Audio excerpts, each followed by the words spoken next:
Hi welcome to our channel. അപ്പം നമ്മുടെ പുതിയൊരു വ്ളോഗിലോട്ട് എല്ലാവർക്കും സ്വാഗതം. അപ്പോൾ ഇന്ന് പാറുവിനെ രാധയായിട്ട് ഒരുക്കാൻ വേണ്ടിയിട്ടുള്ള പ്രിപ്പറേഷൻസ് ആണ്. അപ്പം നമ്മൾ പാറുവിന് മാലയും ഒക്കെ ഇട്ട് കൊടുക്കുന്നുണ്ട്. മിനിമൽ മേക്കപ്പിലാണ് കേട്ടോ ഞാൻ പാറുവിനെ ഒരുക്കിയിട്ടുള്ളത്. ഒരുപാട് മേക്കപ്പ് ചെയ്യാൻ എനിക്ക് അറിയത്തില്ല എന്നുള്ളത് ഒന്നാമത്തെ കാര്യം. രണ്ടാമത്തെ കാര്യം, അങ്ങനെ ഒരുപാട് കുഞ്ഞു പിള്ളേർക്ക് മേക്കപ്പിൻ്റെ ആവശ്യമില്ല എന്നാണ് എൻ്റെ ഒരു കേട്ടോ. അവർക്ക് നാച്ചുറലായിട്ടൊരു ഭംഗിയുണ്ട്. ആ ഭംഗി നിലനിർത്തിക്കൊണ്ട് തന്നെ വേണം ഒരുങ്ങാൻ എന്നാണ്. പക്ഷേ ഇതിന് ഇച്ചിരി അത്ര പോരാ. കുറച്ച് ഞാൻ ലിപ്സ്റ്റിക്കും ഐ ഷാഡോവും കുറച്ച് ബ്ലഷും ഒക്കെ ഇട്ടിട്ടുണ്ട്. ആദ്യം തന്നെ ഞാനൊരു മോയ്സ്ചറൈസർ ഇട്ട് കൊടുത്തിട്ടുണ്ട്, ഒരു സൺസ്ക്രീനും ഇട്ട് കൊടുത്തിട്ടുണ്ട് കേട്ടോ. അപ്പോൾ പാറുവിന് അങ്ങനെ സൺസ്ക്രീനൊക്കെ ഞാൻ ആദ്യമായിട്ടാണ് യൂസ് ചെയ്യുന്നത്. അത് ഞാൻ ഇന്നത്തേക്ക് മാത്രം ഇത്തിരി ഇട്ട് കൊടുത്തതാണ് കേട്ടോ. കയ്യിലൊക്കെയാണ് തേച്ചത്, മുഖത്ത് ഞാനൊരു ശകലം മാത്രമേ തേച്ചിട്ടുള്ളൂ. കാരണം ഒരുവിധം കാര്യങ്ങളൊക്കെ പാറുവിന് അലർജിയാണ്. മുടി പിന്നെ എങ്ങനെ കെട്ടണമെന്നുള്ള കൺഫ്യൂഷനിലായത്.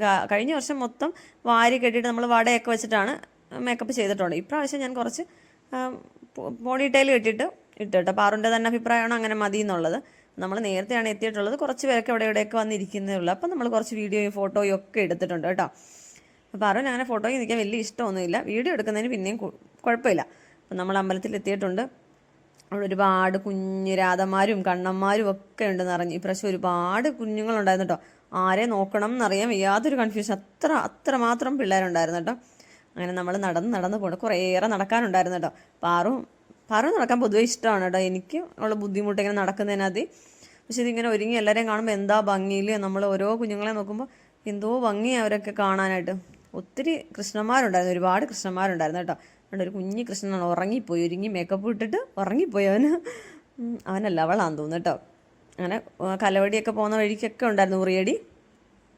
അങ്ങനെ നമ്മൾ വീണ്ടും പാറുമൊക്കെ ബാക്കിലായുണ്ട്. ഇതിൻ്റെ ഇടയ്ക്കൂടെ വന്ന് ചാടി ഫ്രണ്ടിൽ കയറി നിൽക്കുന്നുണ്ട്, ബാനറിൻ്റെ അവിടെയൊക്കെ. അല്ലാണ്ട് നീളം ഇല്ലാത്തതുകൊണ്ട് അങ്ങനെ നിൽക്കാൻ പറ്റത്തില്ല നടക്കുമ്പം. അതുപോലെ സ്പീഡ് കുറവായതുകൊണ്ട് ഇവരങ്ങ് പുറന്നോട്ട് പോകും കേട്ടോ. അങ്ങനെ അമ്പലത്തിൽ ഘോഷയാത്രയൊക്കെ അമ്പലത്തിൽ എത്തിയിട്ടുണ്ട്. അവിടുന്ന് നമ്മൾ വീണ്ടും ഇറങ്ങുകയാണ് അമ്പലത്തിൽ നിന്ന്. ഇനി ഒരുപാട് പരിപാടികൾ അവിടെ നടക്കുന്നുണ്ട്, പിള്ളേരുടെ ഡാൻസും. അപ്പം നമ്മൾ അവിടുന്ന് കൊണ്ടുവന്നിട്ടുള്ള ഉറിയൊക്കെ കെട്ടിയിട്ടുണ്ട്. അപ്പോൾ ഇനി ഉറിയടിയൊക്കെ നടക്കാനുണ്ട്. അപ്പോൾ അതിന് വിശിഷ്ട അതിഥികളൊക്കെ വരാനുണ്ട്. അതിന് കുറച്ച് ടൈം എടുക്കും. ആ സമയത്ത് നമ്മൾ ഡാൻസൊക്കെ കാണാൻ വേണ്ടി പോയി നിന്ന് കേട്ടോ. അപ്പോൾ അതിനകത്തൊരു കണ്ണന് ഈ വലിയ പിള്ളേർ കളിക്കുന്ന കണ്ടിട്ട് കയറി സ്റ്റേജിൽ നിന്നിട്ട് അവനെ കൊണ്ട് പറ്റുന്ന പോലെയൊക്കെ കളിക്കുന്നുണ്ട് കേട്ടോ. അവരൊരു ചമ്മലും നാണക്കേടും അവനറിയാൻ പാടില്ല കുറച്ച്, പക്ഷെ നല്ല ഇൻട്രസ്റ്റ് ഉണ്ടെന്ന് തോന്നുന്നു കേട്ടോ ഡാൻസ് കളിക്കാൻ വേണ്ടി. എല്ലാ ഡാൻസിനൊപ്പം അവനും ഉണ്ട്. താഴെ നിന്ന് കളിച്ചുകൊണ്ട് അവനെ ആരോ എടുത്ത് മേളിൽ കയറ്റി നിർത്തിയതാണ് കേട്ടോ. അപ്പം ഇതെല്ലാം നോക്കി അവൻ കളിക്കുന്നുണ്ട്, ഓരോ സ്റ്റെപ്പും അവനെ കൊണ്ട് പറ്റുന്ന പോലെ. അങ്ങനെ ഇപ്പോൾ ശോഭാജിയാണ് വന്നിട്ടുള്ളത്. ഉറി കറക്കി വിട്ട് ഉദ്ഘാടനം ചെയ്തിട്ടുണ്ട്. അപ്പം തിരിച്ചു പോകാൻ വേണ്ടിയിട്ട് നമുക്ക് ബസ് ഉണ്ട് കേട്ടോ. അപ്പം നമ്മൾ പെട്ടെന്ന് തന്നെ പോയി ബസ്സിൽ കയറിയിട്ടുണ്ട്. അപ്പം അവിടെ എത്തിയപ്പോൾ പാറുവിന് ഐസ്ക്രീം വേണമെന്ന് പറഞ്ഞാൽ അങ്ങനെ 2 ഐസ്ക്രീം വാങ്ങിച്ചിട്ട് ഞാൻ നേരെ വീട്ടിലോട്ട് പോവാണ് കേട്ടോ. അപ്പോൾ വീഡിയോ ഇഷ്ടപ്പെട്ട ലൈക്ക് ചെയ്യാനും ഷെയർ ചെയ്യാനും സബ്സ്ക്രൈബ് ചെയ്യാനും കമൻറ്റ് ചെയ്യാനും മറക്കല്ലേ.